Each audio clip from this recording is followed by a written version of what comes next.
Because I was like, pre-production is a very real thing, especially for one like this, where they're going in on location to film something. During lunchtime, they had some downtime where they were reviewing footage. I didn't ask them to do that. I didn't expect them to do that. And they were using some of the language. I was hearing the language, as soon as we walked in there, I was already hearing that language of make sure you get a close-up of its teeth. Make sure you get this wide angle shot.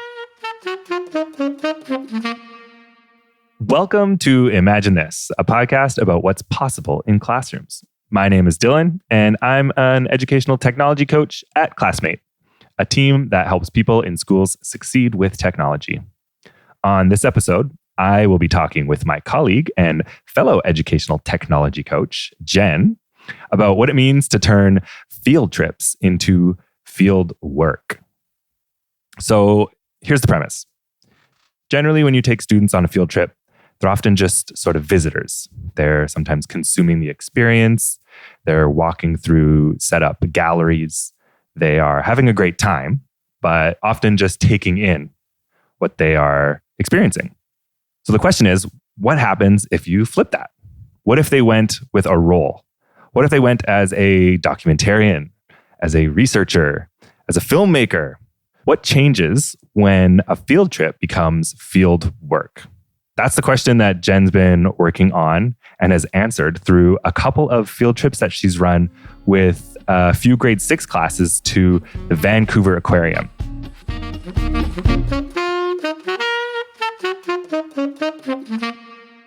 Welcome to the podcast, Jen. Hello. Hi. When we talk about turning field trips into field work, what do we actually mean? Yeah. So, Dylan, like you mentioned, on a field trip, oftentimes students are going to the place to consume the experience. So they're there to see, they're there to see the art. If it's an art gallery, they're at Science World or the aquarium to look at different exhibits. And they're there to soak it in, learn. And oftentimes it comes at the end of a learning experience. So in class, very typically a field trip happens at the end of a unit. If we're learning about the rock cycle and natural resources and mining, we go to Britannia mines, at least here in BC, as like a way to wrap up your unit. Yeah, so we learned about it and now we're going to go see what it looked like in real time. Exactly. And there's nothing wrong with that. But when we turn a field trip into field work and we use the same location as just one of the many stops in the learning experience, it unlocks a different way the students see that location, right? Because they're now going to this place to do work that they care deeply about because they know they're going to come back and, at least in our case, they're creating something. Right. Yeah. Right. So the students are going to the location with a role or with a job. Exactly. In this case, at the Vancouver Aquarium, they went as like filmmakers. Yeah. Documentarians. Like they were there to make a documentary and they knew that. Marine biologist researchers, yes. Some sort of job where they were going to this location to gather information to bring back to school to then create something. Exactly. And you can imagine, like, even for yourself, if you went to a location somewhere that you go all the time with a different role in mind, you see it very differently. So they were being asked to basically go there with a job to fulfill. Oh, yeah. Okay. So why is this type of work important to you? Why is this something that you care about? Yeah. I mean, in the last few years of working with teachers and schools in general, I was seeing field trips happen, but I don't think we've ever really had a big role in planning and helping with those, even though they're really good learning experiences. And that's kind of what we do. That's exactly what we do. But I think for me, the reason I care so deeply about it is before Classmate, well before Classmate. This is over 10 years ago at one of my first jobs that involved teaching and just teaching, not in schools, but teaching kids of, I think the same age range, honestly. It was for a nonprofit science educational organization. And we ran field trips as part of the programming that we did. And as you can imagine, it is a weekend program. Parents pay a little bit of money, whatever they can, to come to this program. Our field trips could not ever be big. Generally, we never went to anywhere big like the aquarium or Science World.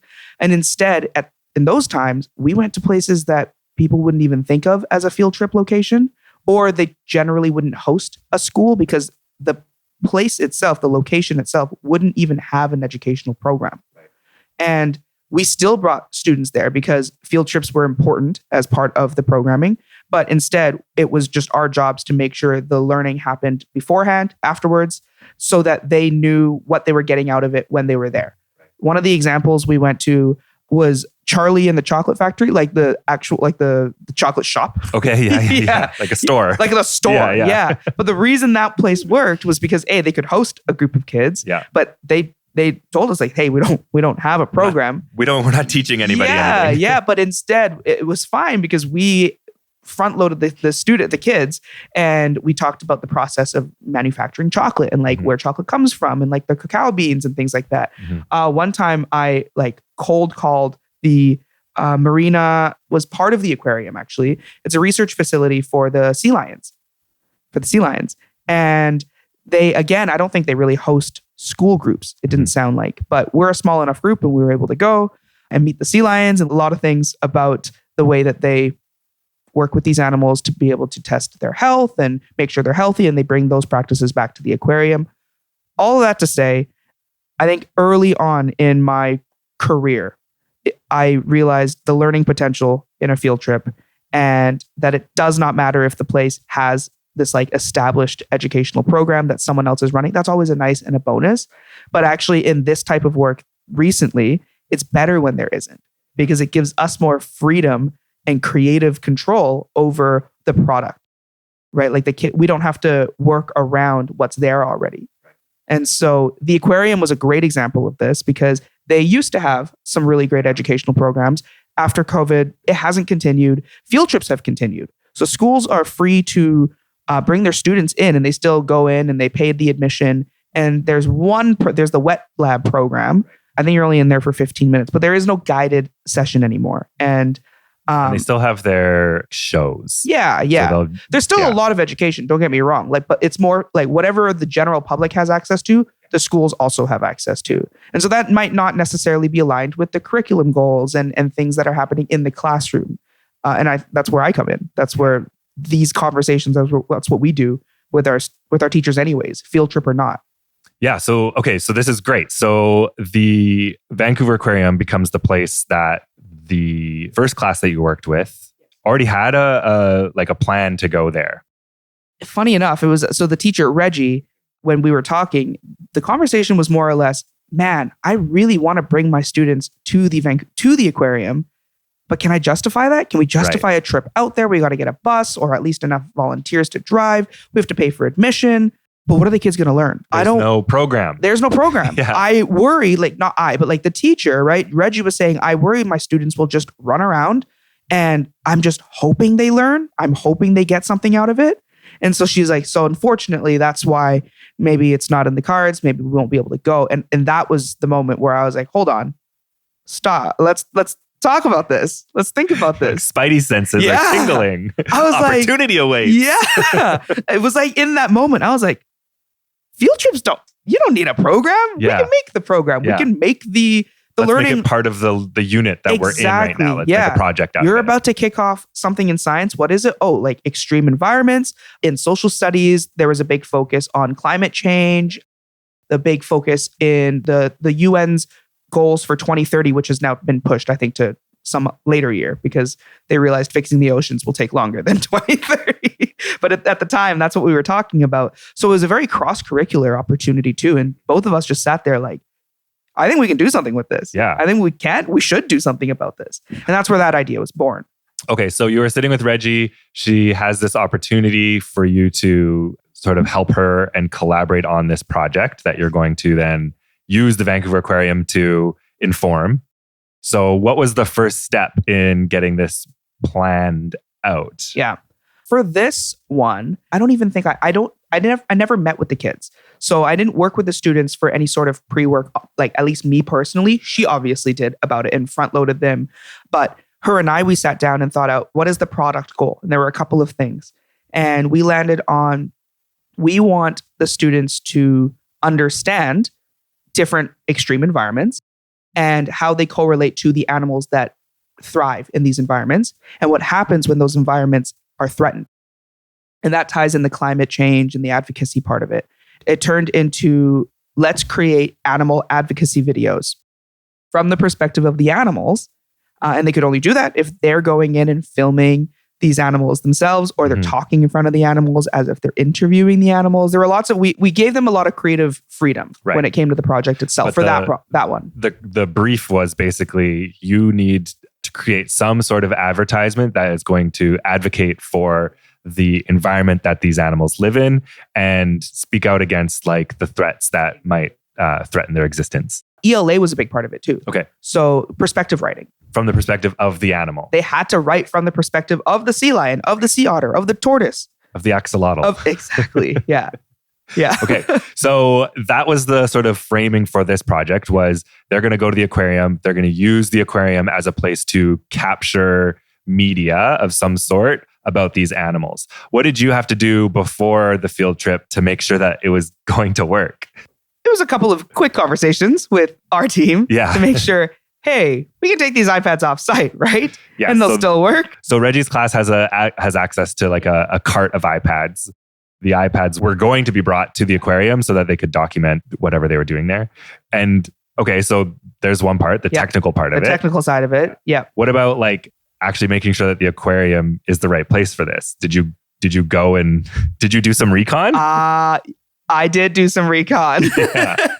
In order to make sure this could actually work, because at this point, I'm just sitting in a classroom, bouncing ideas, dreaming. Yeah, Reggie and I are both getting more and more excited. Did you start any of your questions with Reggie as, imagine this? All we do is imagine. And sometimes they come to life. Sometimes they stay in our imagination.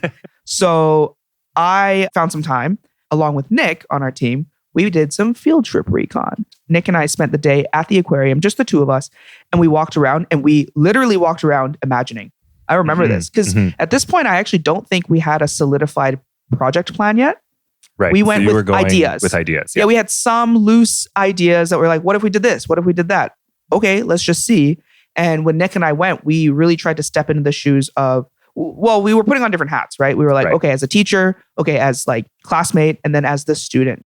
Realistically, it was on the recon day that we realized there's a lot going on here. The students will have a goal. They'll need to stick to the goal, but they'll realistically also want to just explore. Right. At the end of the day, a field trip is fun for so many reasons. Right. And the students will want some free time to just roam and take things in as well. And so Recon Day was really good because we spent most of our day at the aquarium going to all the shows. So we went to the sea lion talk, like the feeding talk. We went to the sea otter show and the talk, and we did the wet lab ourselves and really listened to what they were sharing with us as like general public, and knowing that that's the same as what they give to the field trips as well, the students. And I think that's when we solidified, okay, like animal advocacy, perspective of animals. I brought an iPad with me. I made sure lighting and things like that. Yeah, works. Looks good. Looks good. Yeah. You know, a few tips of making sure you're recording up against the glass. Never turn on flash, obviously. Right. Yeah, and just made sure that they would have enough time to actually capture some things. Okay. Yeah. So what I'm hearing is that during Recon, you kind of decided that when the students are there is value in sort of being able to go to a different place and maybe watch a show, do that kind of thing. So you wanted to cut the experience maybe up into like, here's when you're going to be there for field work, and here's when you're going to be there for like maybe watching a show or learning something from one of the exhibits that is outside of the field work that you're there for. Yeah, and I'd say we were probably pretty ambitious. Right. Okay. To get that all into one day. Yeah. Well, I'm not even done yet because we had two other ideas that we told the students to do. We hoped that they would do, and I don't think any of them did it. Obviously, Nick and I, we had the whole day there. We weren't doing anything else. And we found that sitting and just watching the animals was a really good learning experience. Okay. You know, Nick was the one who was staring at one of the jellyfish and started wondering, hey, how come this jellyfish has 4 spots and this one has 2 and this one has 3? And not going to lie, to this day, I still don't know because we have not. You came up with the questions, but not the answers. That's fine. Yeah. Have not looked into it. I should ask. I should find out. There's an inquiry project there somewhere. There we go. I got to do it later. Okay, so those are, I think you were calling them sit spots, right? Yeah, and it's a real thing. Yeah, that's a thing that scientists do when they're nature observation. Yeah. That's a thing that a lot of people do. Yeah. Whether they are a scientist or an artist, in those moments are when you come up with questions because you're looking at something and for a while. So the other observation method that I think you stumbled upon, or at least practiced, was focal sampling. Yeah, focal sampling. And this is similar to, observing and sitting there to observe one thing. But in the case of the aquarium, otters are cute. I love otters, sea otters. There's like 4 of them in the area. And I don't blame you if your eyes are trying to capture and look at all 4 at the same time because they are so cute. But instead, try to focus on just one of the otters and follow that otter because you'll notice, what is that otter specifically doing? Why is it swimming this way instead of that way?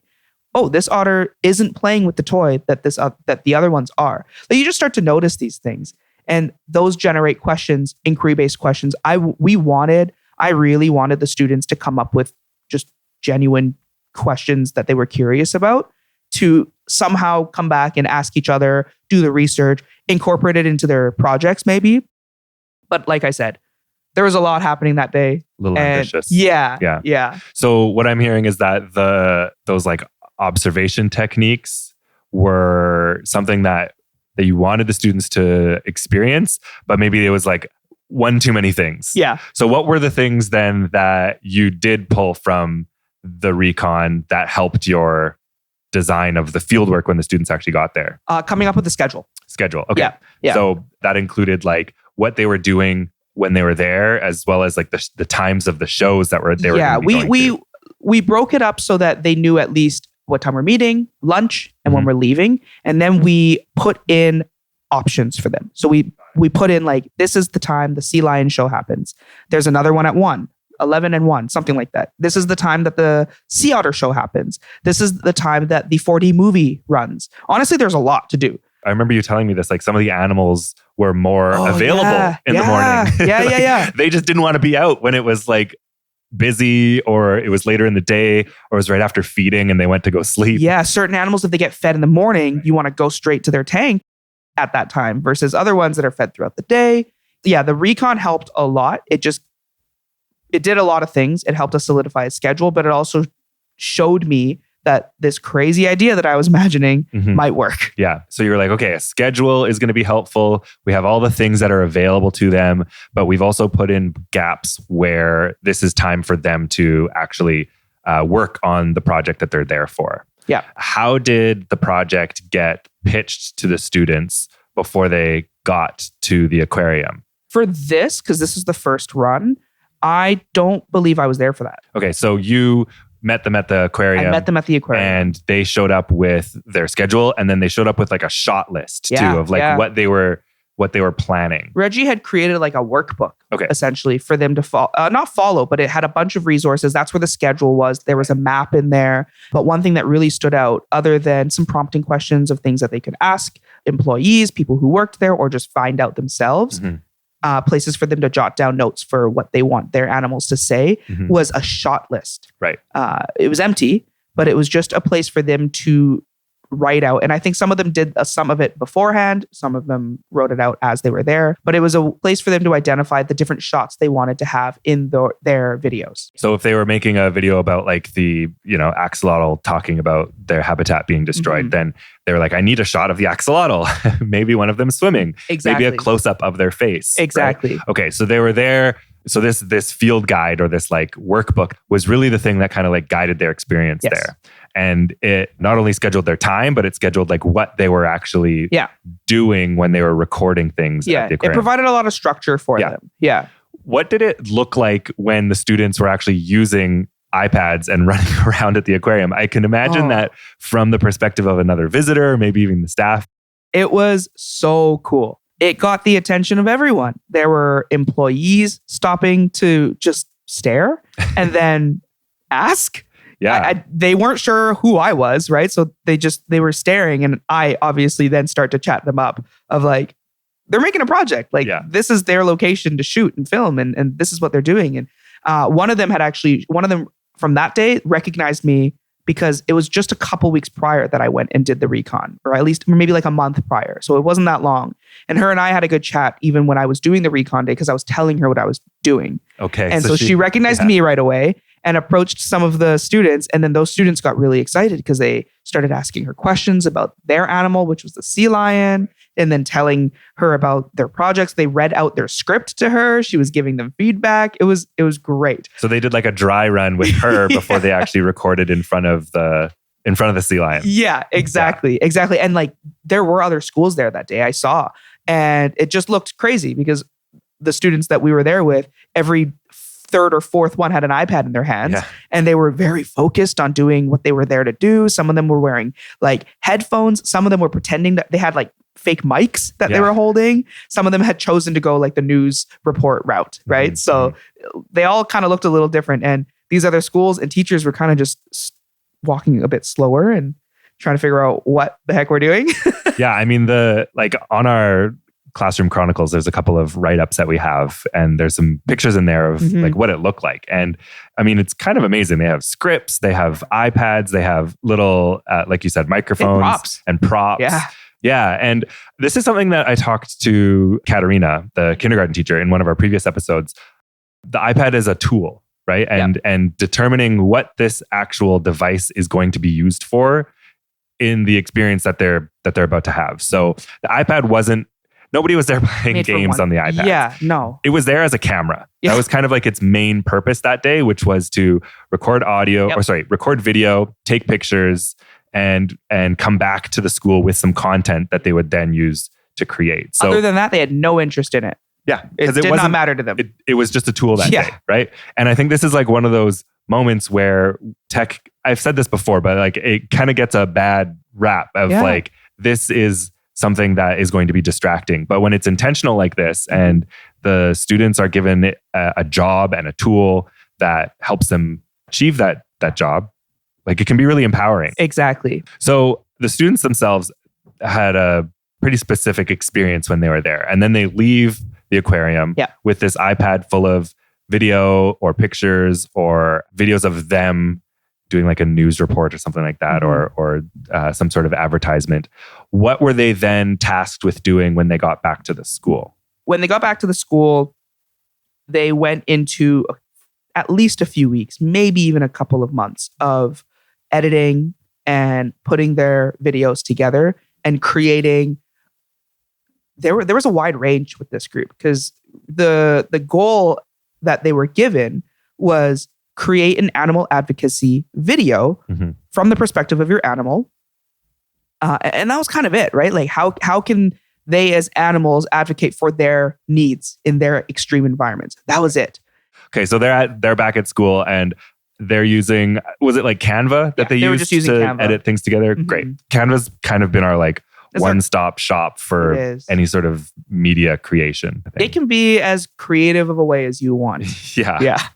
Okay. Sounds like a Canva ad. We're not sponsored. You can sponsor us, Canva, if you'd like. Not sponsored by Canva.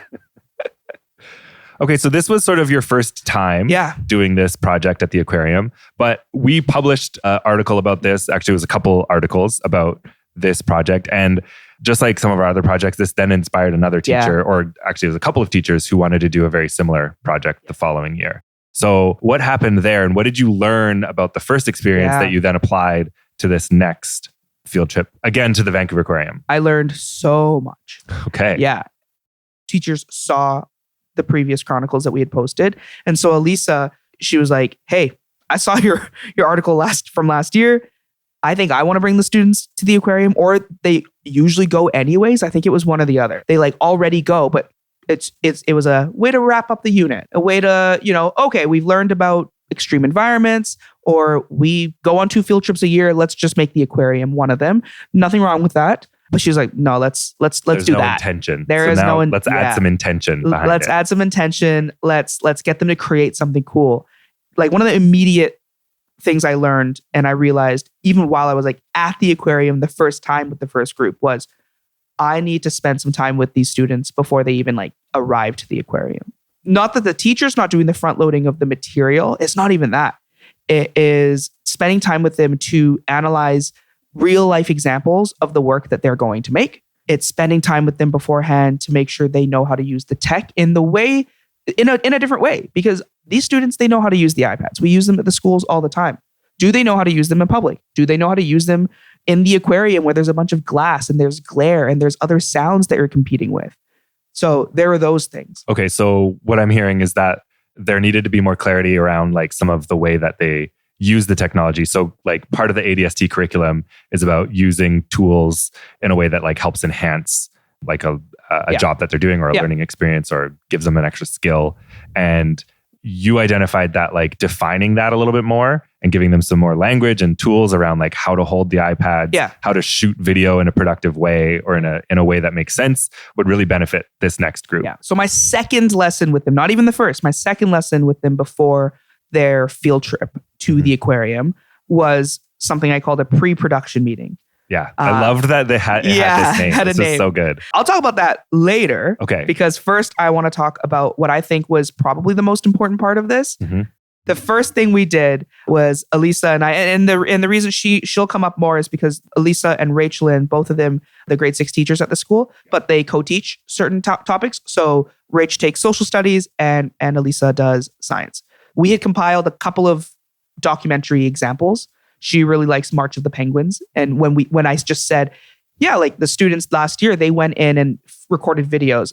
They were able to create any style and format of video they wanted. But when Elisa thought about this, she was like, I would love for them to create something like the March of the Penguins. So an animal documentary. Exactly. Okay. Yeah. And that's a very specific type of video, right? And I liked that, honestly, because I did find that with it, another thing I learned, with lots of creative freedom comes a lot of responsibility.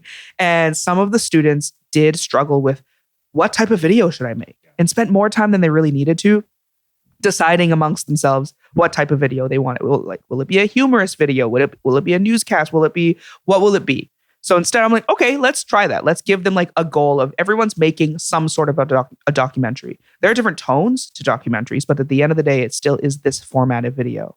And so this first lesson that I ran with both classes was we watched clips from a few different well-known documentaries and some others that I went through a lot on YouTube to try to find things that would show different angles of what a documentary looks like. I had created a documentary analysis sheet for them, and it was just put in front of them. And I said, don't focus too much on writing, but I just want you to jot things down as you watch. And this is exactly how we frame a podcast analysis as well. And some of the questions on here are like, okay, what's the overall impression of this video? What mood or feeling is the clip creating? What makes it feel that way? So if the mood is like really dramatic, what's contributing to that? If the mood is more funny and lighthearted, what's contributing to that? And so the students wrote down so many great things, right? They wrote like, oh, there were like this dramatic one. There were a lot of quick cuts. The music was really dramatic. It left a lot of suspense. Like they were using such good language and vocabulary without me even having to prompt them. Then I asked specifically, like, what about camera work? Like, what kind of shots are you noticing? And I used the words in here of like, oh, a close-up, wide angle, slow motion, just to front load them, it was a bit of foreshadowing to our pre-production meeting. And, they wrote things like, oh, it just seemed really dramatic when they zoomed in close on the animal and slowed it down.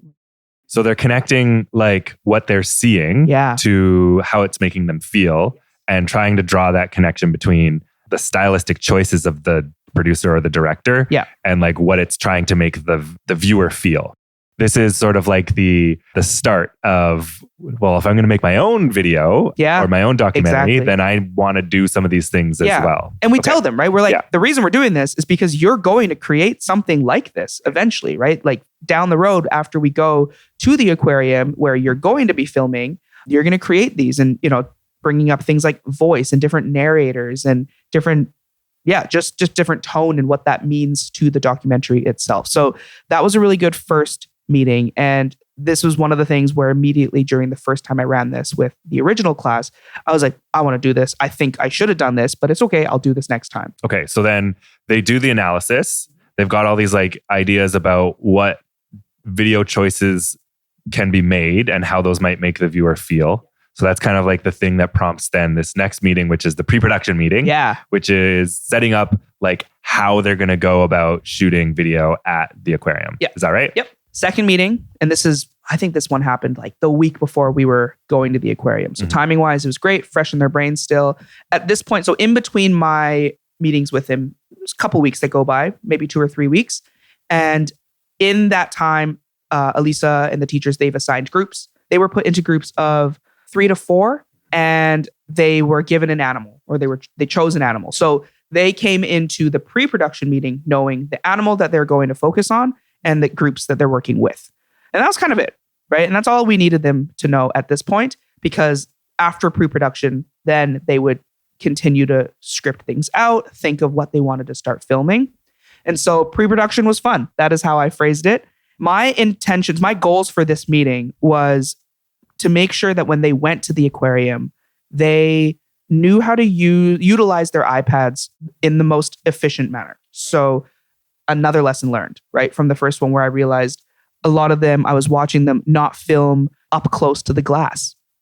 And they were getting a lot of glare, and they were like, I can't even see my animal. It's like, fair enough. You got to push it right up to the glass. We used language like a wide shot and a close up, but they didn't really know what that meant. They were just guessing. So pre-production just sounded fancy and cool, and the students were really jazzed about that. They were like, oh, this feels really like real. Because I was like, pre-production is a very real thing in a lot of different industries, but especially for one like this, where they're going in on location to film something. So pre-production means that for these people. For us, it means understanding what all these shots were. And so what is a wide angle shot? What is a medium shot? What's an establishing shot? And in order to do that, I actually brought in my stuffed penguin, and I was like, this is my subject. And I put him on the desk, and I filmed every shot I introduced. I basically like filmed something with Pingu here. And that really helped. Yeah. Right? So they started seeing a visual representation of these like ideas for shots. Yeah. What is a close-up going to do that's different from a medium shot, which is different from this establishing wide angle shot, and explaining what that does, like what the differences are. Like an establishing shot is usually showing the environment, showing where they're at, where they live. You know, a close-up gets like their claws or their teeth. If you're talking about, when you talk about what they eat, maybe the shot that you want is of their teeth, because that makes sense.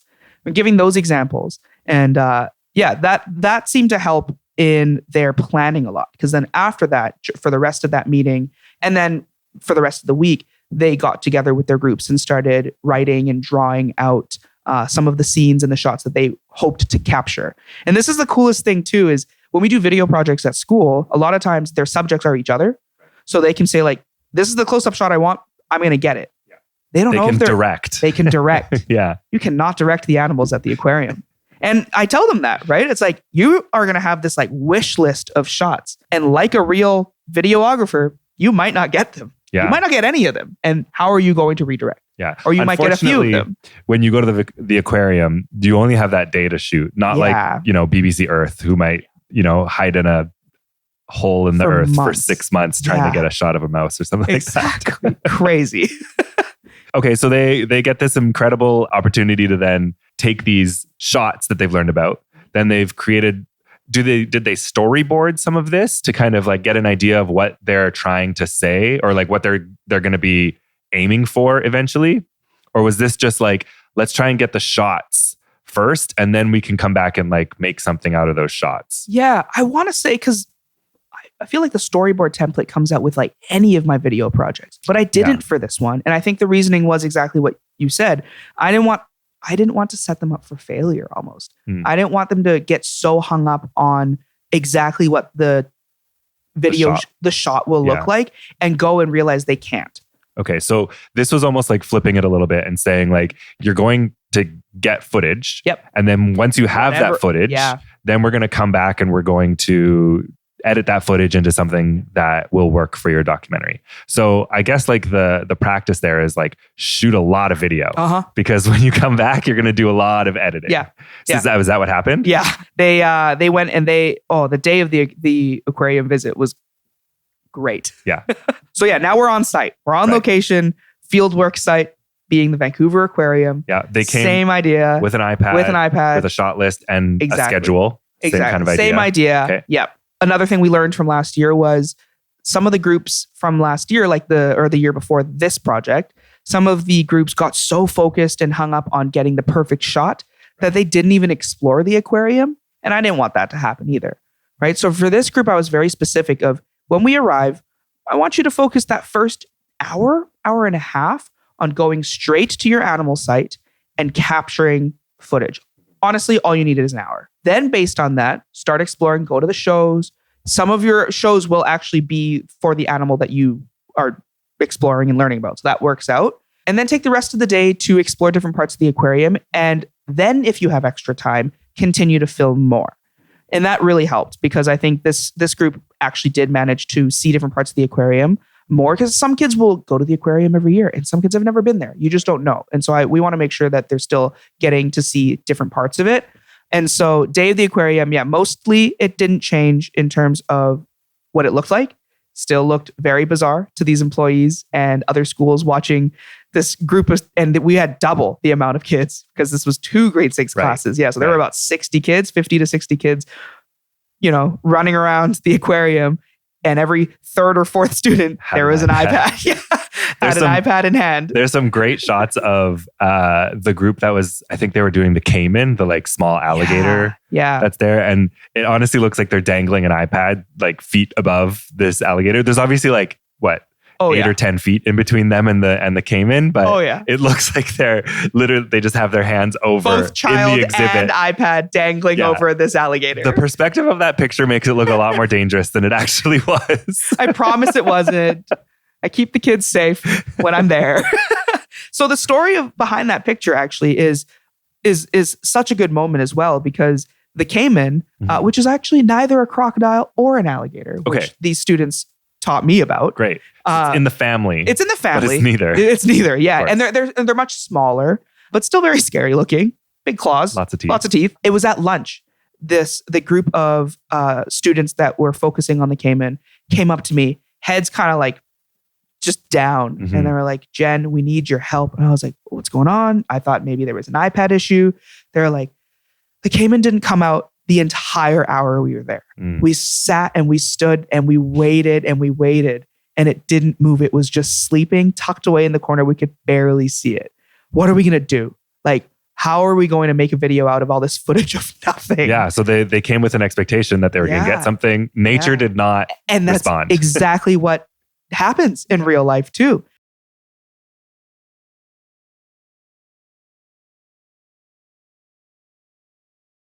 Of course, I'm sitting there. I'm panicking a little because I'm like, what do you expect me to do? I can't. Am I going to dangle my lunch in front of it? But I was like, you know what? Let's go take a look. Yeah. And turns out there were 2 groups that had the same issue. So they heard what was going on. They were like, yeah, we also want to go back because we tried for that first hour and a half. Nothing happened. So they just had to move on and go take a look. But they're like, we want to go back now and see if we can get other footage, or maybe you have ideas. They had so much trust in me. I'm like, you think I can? Sure. So you have ideas to make the video look good. I was like, oh no. And they showed me some of that footage. But it's just gonna go by super fast because it's not doing anything. Oh, you couldn't see No, it. exactly. It's not doing anything. Oh, that's a good shot right there. I mean, slowly moving. Of its scales. Yeah. Just brown, some water, and some water. leaves. Yeah. I mean, they have good camouflage, so that's like That's like their whole thing. Their whole thing is that you can't see them until it's too late, right? Exactly. So thankfully, though, when we went back, shortly after, like 5 minutes after standing there, and me trying to come up with creative solutions of like, okay, let's redirect, right? You've done some research on this animal already. I know you don't want to just abandon it. It's also nearing the end of our day. You can't just go and film another animal. You can see it, you can see it a little bit. You can see like its butt, maybe like half of its tail. And maybe this will involve a little bit more voiceover. It won't have as many like action shots. As we're figuring this out, it comes out. It's showtime. Slow. Yeah, it knew. It was ready. It was ready, and the Caiman gave us a show. That's why there's so many pictures. Video, go. It's moving. Video, now. Oh, there's going under. It's going under. Oh, it's good. This is good. It's going under. Good, it's going under. I got it. I'm keeping. I got it. Teeth. They were so excited. They were like so pumped. There were maybe 2 or 3 iPads out. The rest of the public that were there to see it, they were like, what is happening? Yeah, these kids had the front row seats. Absolutely. For the Caiman show. Yeah. One of them actually, he was really panicked because he was like, my iPad is with my other group member and we couldn't even find them before they came back. And he was just rambling and I just pulled out my phone and I was like, here you go. Just use my phone. It's okay.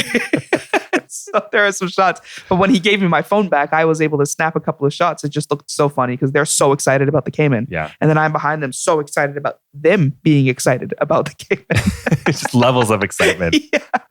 Yeah. And some of their videos worked out, like just came out so well. And there's a shot I remember in one of their projects where I asked if they had slowed it down. I was like, this looks really dramatic. And they were like, no, remember, Jen, it was just floating in the water, super like kind of creepy looking. That's how slowly it moves.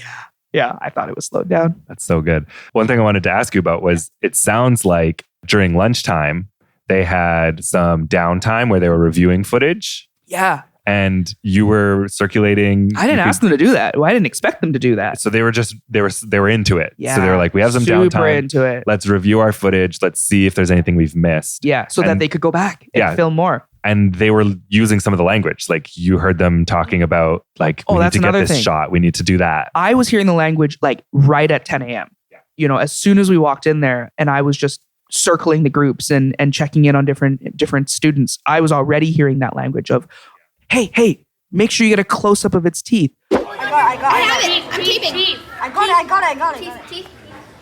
Yes, I got it. One of them came up to me and was like, Jen, how can I get a good establishing shot of the sea lion's environment? Because when you get a little bit too far, you can see that you're at the aquarium and there are like stairs and like the concession stand.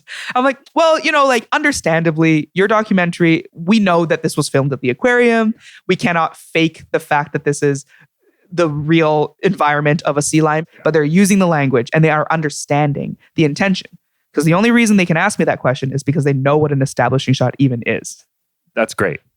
So the language that you set them up with then kind of like brings them through this whole experience at the aquarium, and they're capturing shots regardless of whether or not their animal cooperated or they had to revisit their animal. Yeah. So it sounds like this version was more successful because of the scaffolding that happened before. That means that when they came back to school after doing that fieldwork at the aquarium, was the editing and sort of like creation part of this project as successful? Like, what did that scaffolding kind of like bring you all the way through? I think the scaffolding made a huge difference throughout, but especially when it came down to, okay, now we have the shots. We've been on site and we've been on location. We have the shots that we want. What are we going to do with them now? Some of the groups, you know, understandably, it had been a month and a half, maybe 2 months since that first analysis lesson. Some of them had forgotten. Not so much forgotten, but you could see as they were editing, they weren't sure of the direction anymore. But it was great because a 5-minute chat was all I needed to regroup. You went back and like played some of these clips for them too from the original movies and said, so that was part of the regroup. Where are we going here? Yeah. That was part of the regroup of like, remember these? And you could see some of them go like, right. Oh yeah. Fair enough. These students there's so much going on in their lives and their brains there's a lot going on, and they probably remember those videos. They probably forgot that was the correlation, right? Like they're like, oh, I remember this. Oh, that's what you wanted for? Oh, okay. I can do that. The really cool part about this project was what happened in between fieldwork day and editing day. It was before we were going on the field trip. I had mentioned what we were doing in this class and the project itself to the principal at the school. When I was telling Jason the principal, he kind of like sat up and he was like, I know a documentarian. Like I know a filmmaker, a videographer, and he specifically makes documentaries. I was like, oh, okay. And he just kept going of, yeah, he's filmed The Amazing Race. He's filmed MasterChef Canada. He also filmed Polar Bear documentary where he spent 3 or 4 months living in Churchill, Manitoba, where the polar bears are, and created this like amazing documentary. Oh, by the way, he has an Emmy. This is an Emmy award-winning filmmaker who films documentaries. It wasn't for the polar bear one, but it doesn't matter. Doesn't matter. You have an Emmy. You have an Emmy. Exactly. And he is like, let me just message him right now to see if he is down to come in and talk to the kids. It's like, yes, you should absolutely do that right away, please. And it was like within 10, 15 minutes.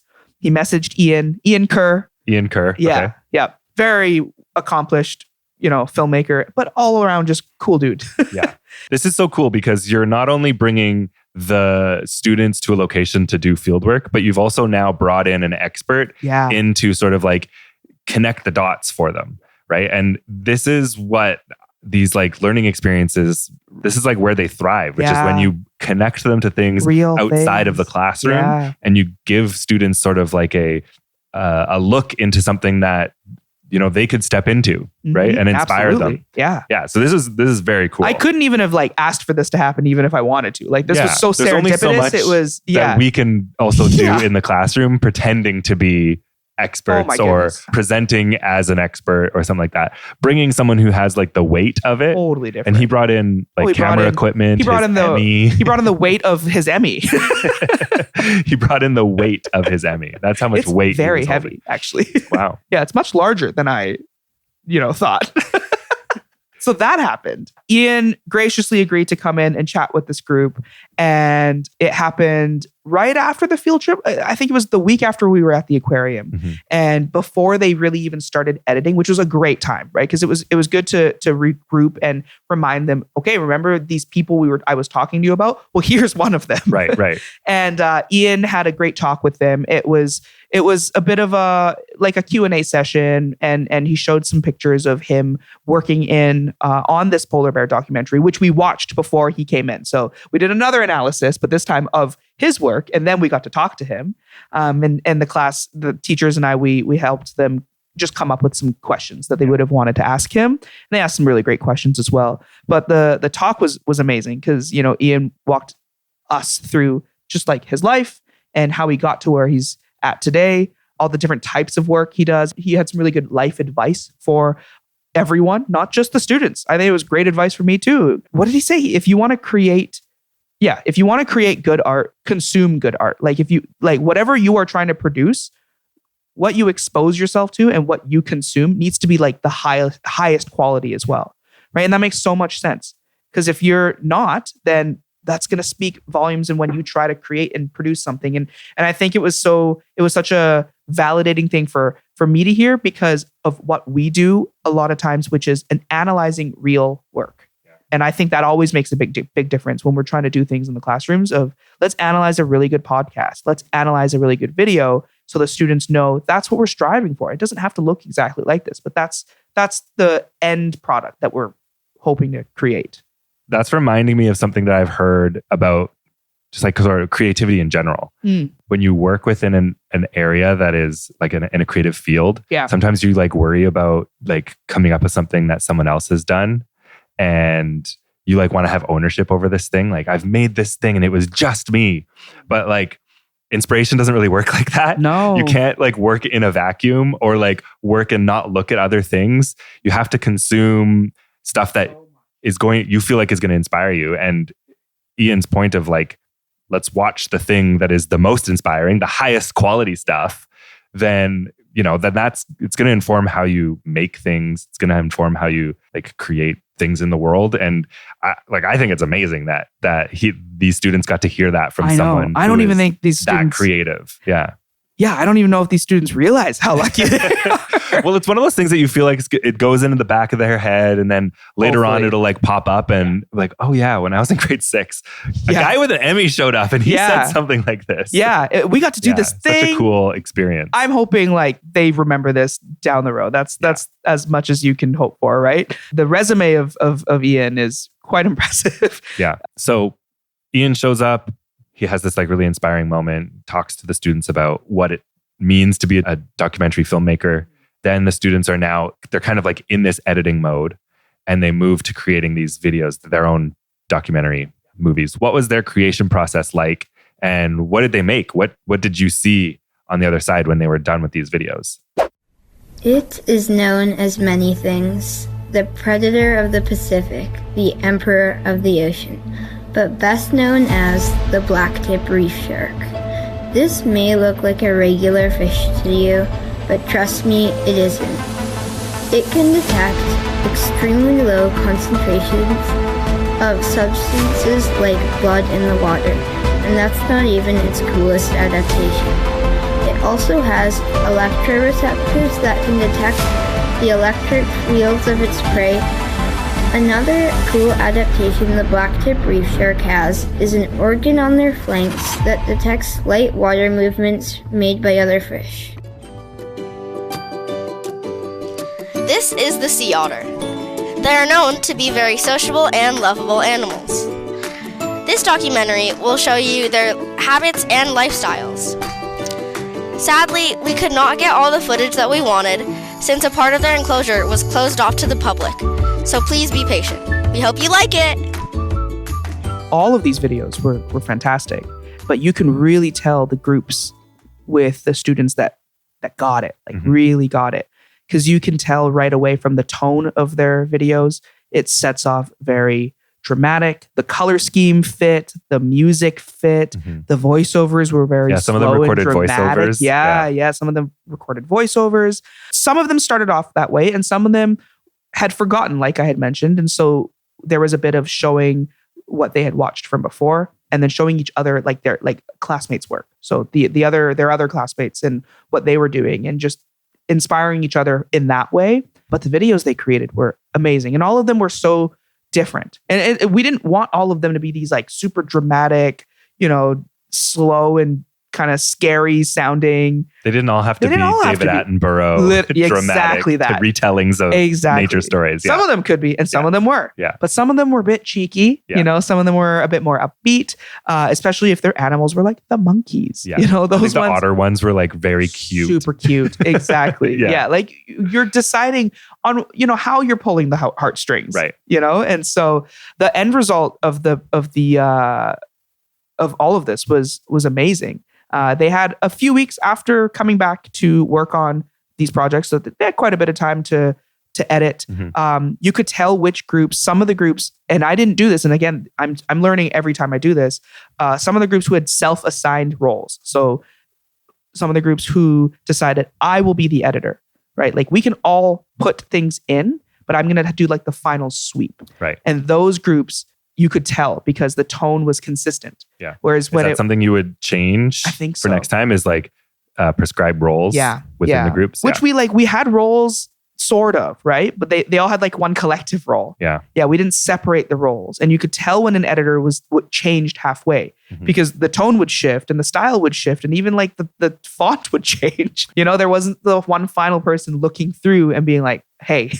Yeah. Yeah. We had, this is reminding me of like a newsletter club at one of my schools where we had a creative director who was responsible literally to just make sure that every page had like consistent fonts and that kind of thing. It wasn't that they weren't contributing in other ways. It was just one of their additional responsibilities was just consistency. Final sweep. Yeah.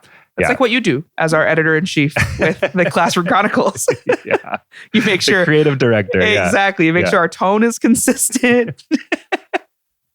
We don't use bold font whenever we want to. I bold things so much and then you take it away.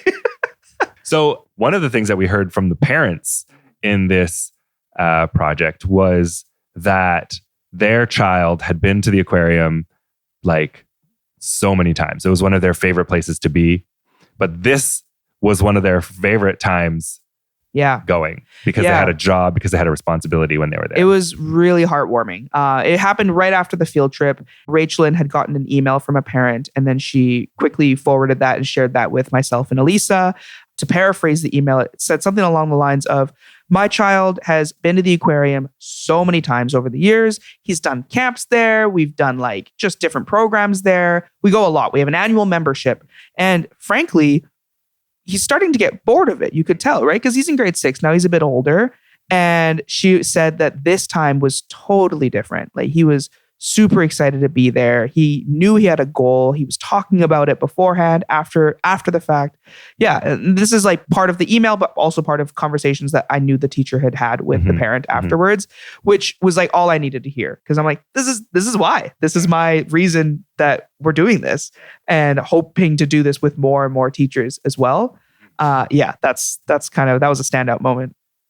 That's incredible. Yeah, I love hearing you talk about taking this idea and bringing it into other places. We've been doing Recon at some other locations. The Burnaby Village Museum Steveston Heritage Site. Steveston Heritage Site. We've technically been to the art gallery. We went to the art gallery. Yeah, that hasn't turned into anything just yet. Yeah, but you never know if it might later on. It's been a big focus of mine for sure.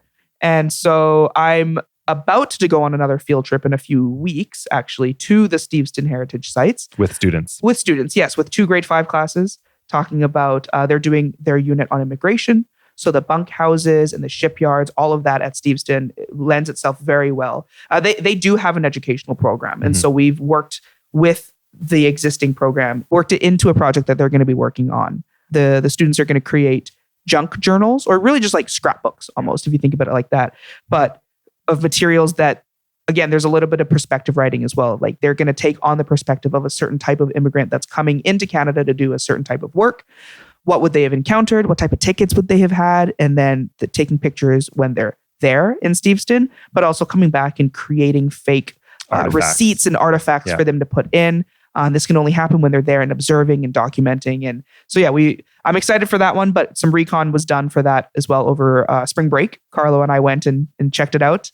The field work there is going to be like taking pictures of artifacts and then maybe recreating them back at school. Yeah, or just using that picture. Like taking pictures of like their bunk bed, or taking pictures of like the sink, right? Because then you can write whatever you want about it to personify this person as if you were them. This is so great. Thank you for sharing all of these incredible stories about the fieldwork that you've been designing for all of these classes. Thanks for letting me talk about it. You are also presenting on this. Yes, I am. In July. Yeah. At the Deeper Learning Conference in Chilliwack. Yes. July 2nd to 4th. We're both going to be there. Yeah, you're doing something. I'm also presenting, but you're going to be presenting specifically on turning field trips into field work. Yes. That's kind of like your thesis statement for your workshop. I'm working on the development of it right now, and it's going to introduce basically the framework around how I've been working with the teachers on designing an existing field trip that they go on, or designing or being able to go to a location they've never thought they could go to because there wasn't an established learning educational program, and how we can make that location a reality in terms of turning it into a field trip location, using it as a field work location.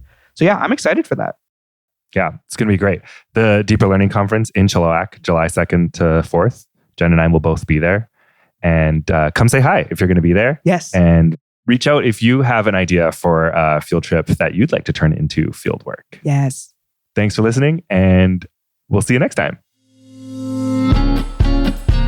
You can find Imagine This on Apple Podcasts, Spotify, or your favorite podcatcher. You can also read all about these field trips in the Classroom Chronicles. You can find links to each one of the times that Jen brought classes to the aquarium in our show notes. You can also reach out to us on Instagram at classmate.team. If you have a field trip that you think could be turned into field work, let us know. Send us a message. And you can also find Jen and I at the Deeper Learning Conference in Chilliwack on July 2nd to 4th. Hopefully we'll see you there. And if we do, come say hi.